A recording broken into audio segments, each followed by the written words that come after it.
Hi, everyone. Welcome to Mental Health Monday. I'm Renee from Thrive Psychology, and I want to welcome you back to our series Relationship Patterns That Keep Us Stuck. Over the past few weeks, we've talked about love bombing, breadcrumbing, and future faking. We've explored how intense attention, mixed messages, and inconsistent behavior can create confusion and uncertainty in relationships. So, today I'd like to explore a question that many people quietly ask themselves or sometimes want to ask others. Why would someone stay in an unhealthy relationship? Or perhaps even more painfully, why did I stay so long? One of the biggest misconceptions is that staying in an unhealthy relationship is a sign of weakness, a lack of intelligence, or poor judgment. And in reality, the reasons people stay are often far more complicated than that. So let's explore a few of those. So, first, relationships rarely begin as feeling unhealthy. Most unhealthy relationships begin with hope. And hope can be pervasive in many ways. Hope that we've found someone who understands us. Hope that things will continue to improve. Hope that the loving, caring person you first met is still there. Very few people knowingly choose an unhealthy relationship.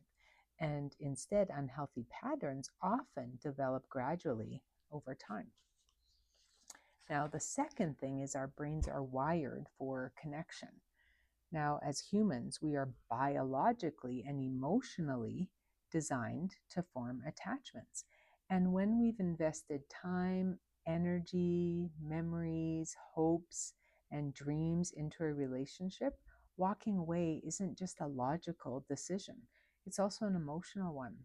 So imagine someone who has spent 5 years building a life with their partner. They've shared holidays, supported one another through difficult times, maybe been together through good times, and imagined a future together.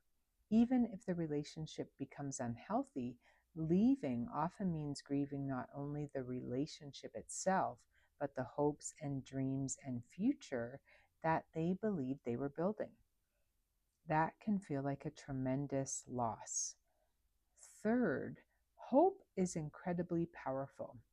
Perhaps your partner apologizes after hurtful behavior. Maybe they promise that things will change. Perhaps there are periods where the relationship genuinely feels loving and connected once again. And those moments naturally strengthen hope. Hope itself isn't the problem. In fact, hope can be one of our greatest strengths, but the challenge comes when hope repeatedly keeps us waiting for changes that aren't consistently reflected in behavior.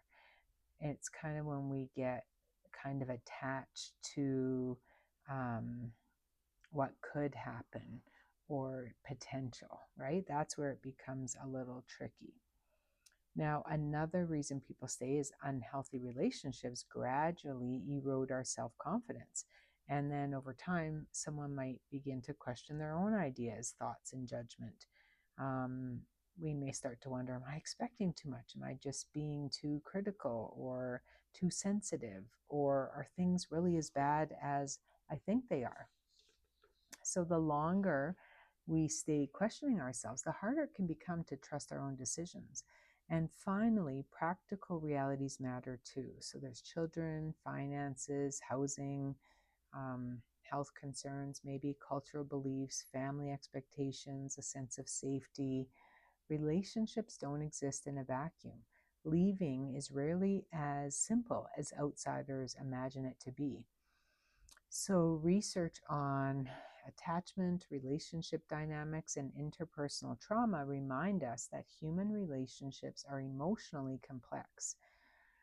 Now, understanding why people stay isn't about encouraging unhealthy relationships, but it's about replacing judgment with compassion. So, as we wrap up, I'd like to just recap on three thoughts.